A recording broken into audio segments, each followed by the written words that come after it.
Hello friends, my self doctor Siddharth from आधुनिक physiotherapy. आज की वीडियो में हम बात करेंगे एसीएल इंजरी के बारे में।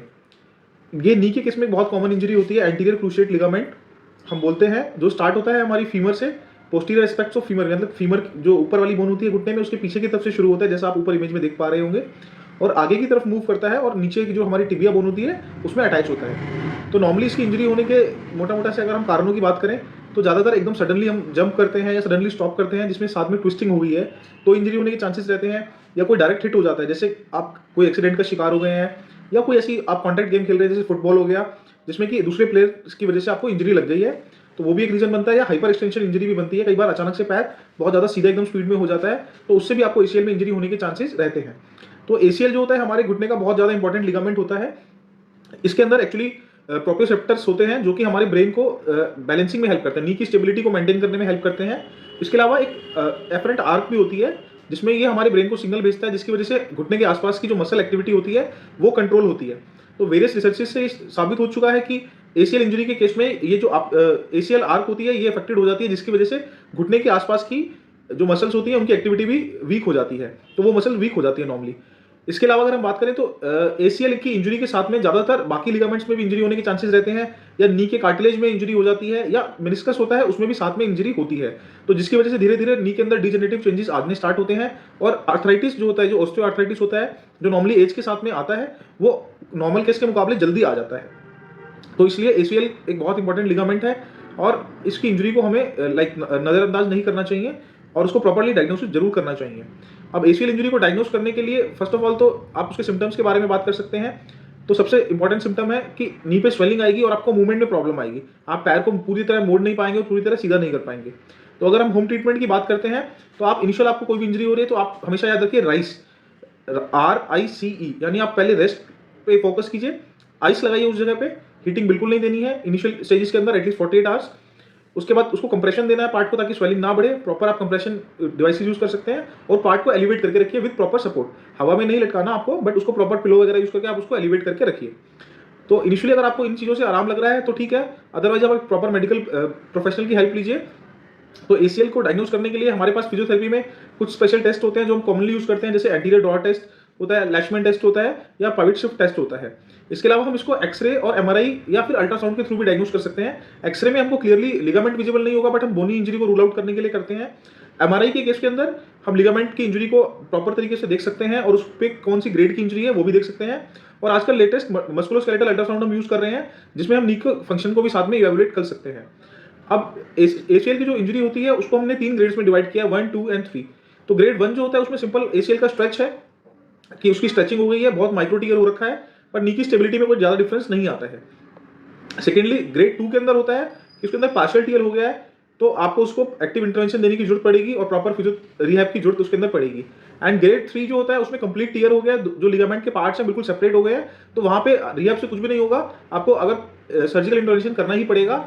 बट ये डिपेंड करता है कि आपका लाइफस्टाइल कैसा है और आप कितना आउटकम एक्सपेक्ट कर रहे हैं। जैसे अगर आपको एक्टिवली कोई भी स्पोर्ट्स खेलते हैं तो उस केस में तो सर्जिकल इंटरवेंशन मस्ट ही है। बट अगर जैसे नॉर्मल जो सेडेंटरी लाइफस्टाइल होता है, और बहुत सारे फैक्टर हमको कंसीडर करने पड़ते हैं कि पेशेंट की क्या एज है, साथ में क्या मोर्बिड कंडीशंस हैं, या साथ में और कौन कौन सी उनको मेडिकल कंडीशंस है, उसके हिसाब से हम सर्जरी के लिए डिसाइड करते हैं। तो नॉर्मली अगर आपके एसीएल में टियर है तो आपको एक गिव अवे की फीलिंग आएगी, आप चलेंगे तो आप प्रॉपर वेट नहीं ले पाएंगे, नी की स्टेबिलिटी में प्रॉब्लम आपको लगेगी आपका पैर अचानक से मुड़ जाएगा चलते चलते, ये नॉर्मली पेशेंट को फीलिंग आती है। तो इन सब केसेस में अगर आपको प्रॉपर एक मेडिकल अटेंशन की जरूरत रहेगी। तो आज की वीडियो में हम डिस्कस करेंगे फर्दर कि आपने इनिशियल 48 आवर्स में राइस का ट्रीटमेंट आपने ले लिया, घर पे ही आपने सब गाइडलाइंस को फॉलो किया है, उसके बाद आपको कोई भी आराम नहीं आ रहा है, आपके सिम्टम वर्सन हो रहे हैं, तो आप मेडिकल अटेंशन करेंगे। तो अगर आपको ग्रेड 1 या ग्रेड 2 टियर है तो उस केस में जो रिहैब है हम आज उसके बारे में बात कर रहे हैं। तो फ्रेंड्स, ये हम जो एक्सरसाइजेज आपको दिखा रहे हैं ये आप ग्रेड 1 और ग्रेड 2 की इंजरी में यूज कर सकते हैं, but after proper medical consultation. और एसीएल की अगर आपकी ग्रेड 3 की इंजरी के बाद सर्जरी हो गई है तो उसके पोस्ट रिहैब में भी आप ये यूज कर सकते हैं, but again after medical attention and supervision. तो फर्स्ट एक्सरसाइज है हमारी आइसोमेट्रिक क्वाड्रिसेप। इसमें हम क्या करेंगे, घुटने के नीचे एक टॉवल का रोल प्लेस करेंगे और आपकी एडी बेड पे रहेगी। आप अपने घुटने से धीरे से टॉवल के रोल को प्रेस करेंगे जितना आप इजीली कर सकते हैं। आप दबा के रखेंगे, 10 तक काउंट करेंगे, 1 2 3 4 5 6 7 8 9 10, रिलैक्स। तो इस तरह से आप इसको 10 टाइम्स करेंगे। इसके बाद सेकंड में आपको क्या करना है, अपनी एडी के नीचे टॉवल को प्लेस करना है, और अगेन आप एडी से टॉवल को नीचे की तरफ प्रेस करेंगे 1 2 3 4 5 6 7 8 9 10। इसमें आपको ध्यान रखना है कि आप एक्सेसिव फोर्स को यूज़ मत कीजिए, जितना आप कंफर्टेबली कर पा रहे हैं उतना ही आप कीजिएगा। तो इन 2 के बाद आपकी थर्ड एक्सरसाइज में आपको क्या करना है, हील स्लाइडिंग करनी है। इसमें आप अपने पैर को धीरे धीरे से मोड़ेंगे और आपकी एडी हमेशा बेड पे रहेगी, उठाना नहीं है एडी को। जितना आप कंफर्टेबली मोड़ पा रहे हैं उतना आप मोड़े और उसको वापस सीधा लेके जाएं। आपको ये प्रोसेस बिल्कुल स्लोली करना है, कोई जर्क नहीं लगाना। इसके बाद आपको उल्टा लेट जाना है और उल्टा लेट के आपको अपने दोनों हिप्स को आपस में स्क्वीज करना है। आइसोमेट्रिक ग्लूटियल एक्सरसाइज आपको करनी है। दोनों हिप्स को आप आपस में दबाएंगे और 10 तक काउंट करेंगे। 1 2 3 4 5 6 7 8 9 10। रिलैक्स। इस तरह से आप ये एक्सरसाइज कीजिए। इसके बाद फिफ्थ एक्सरसाइज हमारी आती है नी कर्ल्स। इसके अंदर आप इसी पोजीशन में अपने आप पैर को धीरे धीरे मोड़िए। इनिशियली आप बिल्कुल स्लो, जितना आप आराम से मोड़ सकते हैं उतना मोड़ेंगे और आप लास्ट पोजीशन आप जो भी अटेन कर पा रहे हैं वहाँ पे लेके जाइए इसको और 10 काउंट कीजिए। 1 2 3 4 5 6 7 8 9 10। देन वापस, और वापस जब आप आएंगे तो स्लोली आना है, एकदम से जर्क नहीं करना है। तो ये 5 एक्सरसाइजेज इनिशियल फेज की रहती है। फिर आफ्टर 10 to 14 डेज जब आपका नी बेटर हो गया, स्वेलिंग कम है, पेन कम है, देन हम प्रोग्रेशन स्टार्ट करते हैं। तो आप क्या कर सकते हैं, एक तो जो आपने फिफ्थ एक्सरसाइज है नी कर्ल्स की है, इसके अंदर आप वेट ऐड कर सकते हैं। तो इनिशियली आप हाफ kg वेट से स्टार्ट कीजिए। आप इस जगह पे हाफ kg का वेट कफ टाई कर लीजिए और उसके बाद उसको कीजिए। देन सिक्स्थ एक्सरसाइज हमारी आती है साइड रेजेस। इसमें आप साइड लाइन पोजीशन में लेटेंगे और आप यहाँ से इसको धीरे धीरे ऊपर उठाएंगे और आप होल्ड करके रखेंगे। आपको ये ध्यान रखना है कि आपका जो पैर है वो आपके हाथ के अलाइनमेंट में ही रहे। आपको हाथ को यूज़ करना है और 10 तक काउंट करेंगे। 1 2 3 4 5 6 7 8 9 10। रिलैक्स और वापस इसको नीचे ले जाएंगे। इसके बाद सेवंथ एक्सरसाइज है SLR। इसमें आप सीधा लेटेंगे और वापस इस पैर को अपने सीधा ऊपर उठाएंगे, हल्का सा अंदर की तरफ मोड़ के आप सीधा उठा के रखेंगे और 10 काउंट करेंगे।